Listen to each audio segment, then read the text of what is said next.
সেই তো কিছুদিন আগে ঘটে যাওয়া সেই যে জুবিন গার্গ, তার সেই ছায়া আবারও ফিরে এলো টলিউডে। এবার আর জুবিন গার্গ নয়, এবার হচ্ছে অরুণোদয় বন্দ্যোপাধ্যায়, মানে রাহুল বন্দ্যোপাধ্যায়।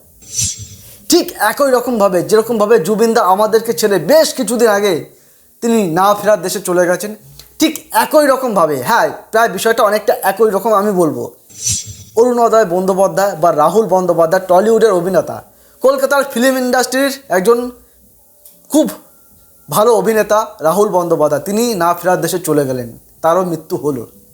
সেই জল, এখানে আমি দুজনের মধ্যে মিল খুঁজে পাই সেই একটা জায়গায়, যেটা হচ্ছে জল। যেই জল আমাদের জুবিনদাকে নিয়ে নিল, ঠিক সেই জল আবার আমাদের রাহুলদাকেও নিয়ে নিল। একদিকে আমরা যেটা জানতে পেরেছিলাম যে জুবিন গার্গ বা আমাদের প্রিয় জুবিনদা, তিনি সিঙ্গাপুরে গিয়ে স্কুবা ডাইভিং করতে গিয়ে তিনি মারা যান, সেটা আমরা সকলে জানি। তো এইখানে সে রাহুল বন্দ্যোপাধ্যায়, যিনি কলকাতা ফিল্ম ইন্ডাস্ট্রির একজন খুব নামি দামি একজন অ্যাক্টর, একজন অভিনেতা, একজন লেখক, তিনি জলে তলিয়ে গেছেন, বা যেটা আমরা জানতে পারছি তিনি সেই জলে পড়েই তিনিও মারা যান বা জলে ডুবে তিনিও মারা যান। দেখুন, হতে পারে লোকেশন দুটো আলাদা, একটা হচ্ছে সিঙ্গাপুর আর একটা হচ্ছে আমাদের ওয়েস্ট বেঙ্গল আর উড়িষ্যার মাঝে কোনো একটা জায়গা তালশালি, যেখানে শুটিং করতে গিয়ে জলে ডুবে মারা যায় আমাদের রাহুলদা। এটা খুব দুঃখের একটা খবর।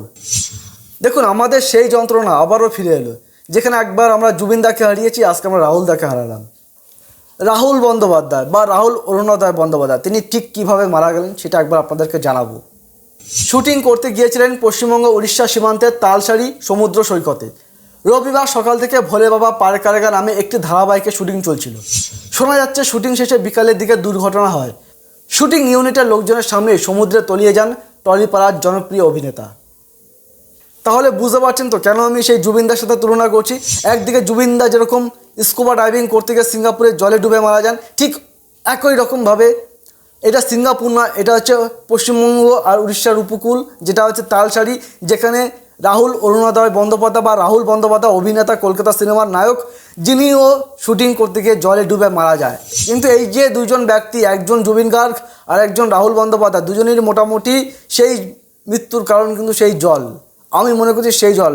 এরপর থেকে আমার মনে হয় সিনেমা ইন্ডাস্ট্রির বা যে কোনো সাধারণ মানুষ সবারই একটু জল থেকে সতর্ক থাকা উচিত। কারণ জলে যেভাবে একের পর এক আমাদের প্রিয় মানুষজন যেভাবে তারা না ফেরার দেশে চলে যাচ্ছেন, আমার মনে হয় এখান থেকে একটু সতর্ক থাকা উচিত। বাকি সিনেমা ইন্ডাস্ট্রির বা ফিল্ম ইন্ডাস্ট্রির যত গায়ক বা নায়ক বা অভিনেতা অভিনেত্রী সিঙ্গার যারা আছেন, তাদেরকে একটু মনে হয় সতর্ক থাকা উচিত। মানে আপনাদেরকে আমি পরিষ্কারভাবে যেটা বলতে পারি যে আমাদের বাংলা চলচ্চিত্র জগতে যে চিরদিনই তুমি যে আমার নামে যে একটা ঐতিহাসিক এবং সুপার ডুপার হিট একটা ফিল্ম তৈরি হয়েছিল, সেই ফিল্মের নায়ক রাহুল বন্দ্যোপাধ্যায়, যিনি আজকে প্রয়াত হলেন, এবং সেই ফিল্মের সবচেয়ে বেশি জনপ্রিয় গায়ক, যার গানটা সবচেয়ে বেশি সুপার ডুপার হিট হয়েছিল এবং যিনি এই বাংলার মাটিতে পরিচিত পায়, সেই জুবিনদা, যিনিও জলে ডুবে মারা যান। তো বিষয়টা আমার কাছে একই রকমভাবে আবারও সেই খারাপ লাগছে, আবারও আমার মধ্যে একটা ধাক্কা দিল। সেই জুবিনদার ছায়া আমি আবারও খুঁজে পাচ্ছি এই রাহুলদার মধ্যে, যে জুবিনদা আমাদেরকে ছেড়ে বেশ কয়েক মাস আগে চলে গেছেন, আবারও ফের একই রকমভাবে সেই জল। হতে পারে লোকেশন আলাদা, হতে পারে জায়গা আলাদা, কারণটাও আলাদা, কিন্তু সেই জল তো মেন জিনিস হচ্ছে সেই জল। সেই জলেই আমাদের দুজন মানুষ, একজন নায়ক আর একজন গায়ক, দুজনকেই কেড়ে নিল সেই জল। দেখুন, যখন জুবিনদা আমাদেরকে ছেড়ে চলে যায়, যখন আমরা জানতে পারি যে জুবিনদা আর নেই, ঠিক সে সময় রাহুল বন্দ্যোপাধ্যায় তিনি জুবিনদার উদ্দেশ্যে তিনি দুঃখ প্রকাশ করেছিলেন, তিনিও সমবেদনা জানিয়েছিলেন যে জুবিন গার্গের এই মৃত্যু তিনিও মেনে নিতে পারেননি। এই রাহুল বন্দ্যোপাধ্যায় বলেছিলেন যে জুবিনদার এত তাড়াতাড়ি চলে যাওয়াটা ঠিক হয়নি, তিনি কোনোভাবেই মেনে নিতে পারেনি। আজকে সেই রাহুলদা তিনিও ঠিক সেই জলে পড়েই তিনিও মারা গেলেন বা তিনিও আমাদেরকে ছেড়ে চলে গেলেন। আমি জানি না কেন এই জল, এই দুজন ভালো মানুষ, একজন জুবিন গার্গ আর একজন রাহুলদা, দুজনকে কিভাবে কেড়ে নিল এই জল। এবার আমি আপনাদেরকে জানাবো সেই সমুদ্র স্পটে ঠিক কী ঘটেছিল, কীভাবে এরকম একটা দুর্ঘটনা ঘটেছিল, তার যারা সহকর্মীরা ছিলেন, তার যারা সহ অভিনেতা অভিনেত্রীরা ছিলেন, তারা ঠিক কী জানিয়েছেন, আপনারা একটু ভালো করে শুনুন। আমরা যেটা জানতে পারছি যে সকাল থেকে শুটিংয়ে ব্যস্ত ছিলেন রাহুল এবং তার সহকর্মীরা। বিকেলের দিকে শুটিং শেষ হয়। শুটিং ইউনিটের একটি সূত্র মারফত আমরা যেটা খবর পাই যে রাহুল একাই জলে নামেন এবং রাহুলের সহ অভিনেত্রী শ্বেতা মিশ্রও ছিলেন সেই ঘটনাস্থলে, তবে তিনি সৈকতেই দাঁড়িয়েছিলেন। জলের তলায় নাকি রাহুলের পা আটকে যায়, মানে সেই সমুদ্রের বালিতে, আর তখনই ঢেউ এসে আছড়ে পড়ে। রাহুল সেই ঢেউ সামলাতে না পেরে ডুবে যেতে থাকেন জলের নিচে। বিপদ বুঝতে পেরে সেটা রাহুল দা ডুবে যাচ্ছে, রাহুল দা ডুবে যাচ্ছে বলে চিৎকার করে সকলকে একজোট করার চেষ্টা করেন। দেখুন, আমরা কোনোভাবে ভাবতে পারছি না যে টলিউডের এত ভালো একজন অভিনেতা, এত দক্ষ একজন অভিনেতা, যিনি অভিনয়ের পাশাপাশি যিনি লেখকও ছিলেন, তিনি সমাজের সব কিছু নিয়ে লেখাপড়া করতেন বা তিনি সব কিছু নিয়ে মতামত দিতেন এবং তিনি দারুণ একজন অভিনেতা ছিলেন। তার এত অল্প বয়সে তার চলে যাওয়াটা কোনোভাবেই মেনে নেওয়া যায় না। এটা সত্যিকারের একটা ভীষণ পরিমাণে একটা ক্ষতি বলতে পারেন।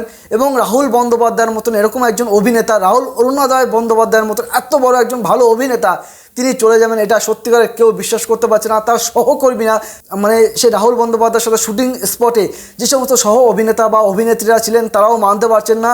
এমনকি এই যে যেই ধারাবাহিকের শুটিং চলছিল সেই ধারাবাহিকের প্রযোজক তিনি বলছিলেন এই জল সংক্রান্ত কোনো দৃশ্য রাখা হয়নি বা এই জল সংক্রান্ত কোনো রকম সিন তারা রাখেনি, কিন্তু তবুও রাহুল বন্দ্যোপাধ্যায় কীভাবে এরকম একটা দুর্ঘটনার মধ্যে পড়লো সেটা তারা কোনোভাবেই ভাবতে পারছে না। তার যারা সহকর্মীরা আছেন, তার যারা সহ অভিনেত্রীরা আছেন, ডিরেক্টর, প্রডিউসার, টেকনিশিয়ানরা, গাড়ির চালক থেকে শুরু করে সবাই কীরকম যেন হতবাক হয়ে যাচ্ছে। কেউ একেবারেই মেনে নিতে পারছে না যেই মানুষটা কিছুক্ষণ আগে পর্যন্ত, যেই মানুষটা সারাটা দিন শুটিং করে গেছেন, যেই মানুষটা একের পর এক শুটিংয়ে তিনি সময় কাটাচ্ছেন, সেই মানুষটা কীভাবে শুটিং শেষে বিকালের শেষ মুহূর্তে, মানে শুটিংয়ের শেষ মুহূর্তে কীভাবে চলে যেতে পারে সবাইকে ছেড়ে, এটা কেউ বিশ্বাস করতে পারছে না।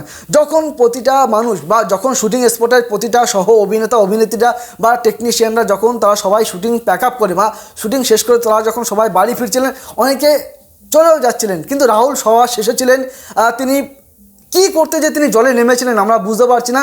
যেহেতু প্রযোজক বা ডিরেক্টর তারা বলছেন যে জলের কোনো দৃশ্য এই শুটিংয়ে ছিল না, তাহলে তিনি জলে কেন নামলেন? অনেকের মধ্যে একটা জিনিস দেখা যায় যে দীঘায় বা তালসারি বা সমুদ্র সৈকতে গেলে না জল অনেকটা টানে, মানে জলে নামতে অনেকে চান, অনেকে স্নান করতে চান বা জলের মধ্যে একটু আনন্দ নিতে চান, বা হয়তো রাহুল দাও জানি না তিনি কী মানসিকতা নিয়ে কীভাবে তিনি হঠাৎ কেন কোনো গার্ড ছাড়া বা কোনো লোকজন ছাড়া হঠাৎ তিনি কেন আচমকা তিনি জলের মধ্যে নামতে গেলেন?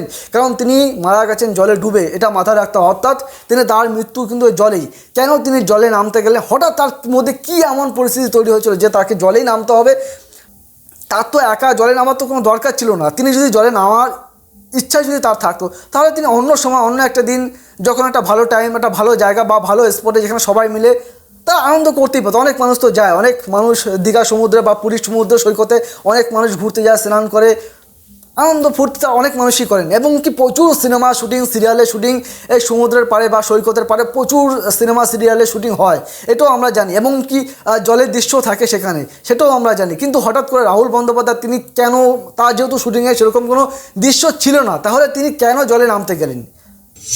দেখুন, এখানে একটা কথা বলার আছে, যদি সিরিয়ালের মধ্যে কোনো জলের কোনো দৃশ্য থাকতো তাহলে কিন্তু রাহুল বন্দ্যোপাধ্যায় একা জলে থাকতেন না, তাহলে কিন্তু টেকনিশিয়ানরা, ক্যামেরাম্যানরা, ডিরেক্টর, প্রডিউসার বা সহ যে সমস্ত ফিল্ম আর্টিস্ট তারাও কিন্তু থাকতেন। যেহেতু রাহুল বন্দ্যোপাধ্যায় একা পড়ে গিয়েছিলেন, তিনি কেন জলে নামতে গেছিলেন আমি জানি না, আমার মাথায় ঢুকছে না, যার ফলে তার আজকে এই পরিস্থিতিটা ঘটলো। ঠিক আমরা দেখেছিলাম কয়েক মাস আগে, যেটা দিয়ে আমি এই ভিডিওটা শুরু করেছিলাম, জুবিনদা, আমাদের প্রিয় জুবিনদা, যার কথা এখনও মনে পড়লে আমাদের সবারই খারাপ লাগে, যেটা আমরা কখনোই ভুলতে পারবো না। যখন আমরা মাঝে মাঝে সিনেমাতে গান অভিনয়গুলো দেখি বা যে সমস্ত ফিল্মের গানগুলো শুনি, সেই জুবিনদার সুরটা যখন আমাদের কানে ভেসে আসে, আমাদের মধ্যে না এখনও খারাপ লাগে। সেই জুবিনদাও আমরা আশা করিনি, আমরা হঠাৎ করে কাজ করতে করতে হঠাৎ করে সংবাদ মাধ্যমের জানতে পারলাম যে জুবিনদা আর নেই। আচমকাই আমরা জানতে পারলাম জুবিনদার নেই। আমাদের মধ্যে না একটা খুব, মানে ভীষণ রকম একটা খারাপ লাগা কাজ করছিল যে জুবিনদা এত তাড়াতাড়ি কীভাবে চলে যেতে পারে। তার সেই হতে পারে তার মধ্যে কোনো একটা ভুল ছিল, বা তিনিও যে চলে গেছে তাকে নিয়ে তো আর বলে কোনো লাভ নেই, তো তিনি না গেলেই আজকে ভালো হতো। সেই জুবিনদার পরে আজকে আমাদের সেই কলকাতা ফিল্ম ইন্ডাস্ট্রির আরেকজন অভিনেতা, সেটাও মানা যায় না, যে তিনিও আজকে আমরাও খবর দেখতে দেখতে আচমকা জানতে পারলাম যে রাহুল বন্দ্যোপাধ্যায় তিনি আর নেই, তিনিও না ফেরার দেশে চলে গেছেন। এটাও মেনে নেওয়া যাচ্ছে না। আজকে সবচেয়ে বড় মিল, আজকে আমি কেন বারবার বলছি জুবিনদার সাথে কেন আজকে আমি রাহুল বন্দ্যোপাধ্যায়ের তুলনা করছি, কারণ দুজনের না ফেরার দেশের পেছনের কারণ ওই একটাই, জল। হতে পারে একজন সিঙ্গাপুর, হতে পারে একজন পশ্চিমবঙ্গ এবং উড়িষ্যার সৈকত, জায়গা লোকেশন আলাদা হতে পারে, কারণটা আলাদা হতে পারে, কিন্তু মেন জিনিস হচ্ছে সেই জল। তো যাই হোক, জল থেকে সমস্ত অভিনেতা অভিনেত্রীরা আগামী দিনে যারা শুটিং করবেন বা যে সমস্ত ফিল্মের বা সিরিয়ালের দৃশ্য থাকবে সেগুলো থেকে একটু মনে হয় সতর্ক থাকা উচিত। তো সেই সমস্ত সিনেমা সিরিয়ালের আর্টিস্টদেরকে বলবো বা ডিরেক্টর প্রডিউসারদেরকে বলবো আপনারা একটু সতর্কতা অবলম্বন করে সিনেমা সিরিয়ালের শুটিংগুলো করুন, নয়তো যে কোনো সময় যে কোনো বিপদ ঘটতে পারে। আর যেই চিরদিনই তুমি যে আমার সিনেমাটা সবার হৃদয়ে থেকে যাবে, সেই সিনেমার দুজন কিংবদন্তি, দুজন মানুষ, একজন গায়ক আর একজন নায়ক, দুজনেই কিন্তু সেই বেশ কয়েক মাসের ব্যবধানে দুজনেই চলে গেলেন। একজন হচ্ছে পিয়ারে পিয়ারে গানের সেই গায়ক জুবিন গার্গ, তিনি যেরকমভাবে না ফেরার দেশে সবাইকে দুঃখ দিয়ে চলে গেল, ঠিক সেই সিনেমারই নায়ক রাহুল বন্দ্যোপাধ্যায়, তিনিও সেই জলে না ফেরার দেশে সবাইকে কাঁদিয়ে চলে গেল। এই দুজন মানুষকে সত্যিকারের মানুষ কোনোদিনও ভুলতে পারবে না। দুজন মানুষ সারা জীবন আমাদের হৃদয়ে থাকবে, তারা আমাদের মধ্যে থাকবে। আরও একবার বলবো, সেই যে সিনেমা সেই চিরদিনই তুমি যে আমার, সেই সিনেমার গায়ক এবং নায়ক দুজনই একই রকমভাবে সেই জলের মধ্যে পড়ে তারা দুজনেই চলে গেলেন। এটা সত্যিকারের খুব মর্মান্তিক একটা ঘটনা। যাই হোক, খবরটা শুনে আমার খুব খারাপ লাগলো, আমি আপনাদের সামনে তুলে ধরলাম। আপনাদের যা মতামত আপনারা বলবেন। আপনারা একটা কথা বলতে পারেন যে জুবিন গার্গের সাথে কেন তুলনা করলাম, সেটা আমি আপনাদেরকে বললাম যে জুবিনদার আর রাহুলদার মধ্যে আমি এই একটা মিল খুঁজে পাই, সেটা হচ্ছে জল। জাস্ট কয়েক মাসের ব্যবধানে সেই জল, সেই চিরদিনই তুমি যে আমার মতন এরকম একটা সুপার ডুপার হিট সিনেমার নায়ক এবং গায়ক দুজনেই সেই জল। তো এটাই আমাদের কাছে সবচেয়ে বেশি খারাপ লাগার জায়গা, সবচেয়ে বেশি যন্ত্রণার জায়গা। তো আপনারা ভালো থাকবেন, আর কি বলবো, কিছু বলার নেই। চলুন তাহলে ভিডিওটা এখানে শেষ করছি। যদি ভিডিওটা ভালো লাগে অবশ্যই চ্যানেলটিকে সাবস্ক্রাইব করে পাশে থাকবেন।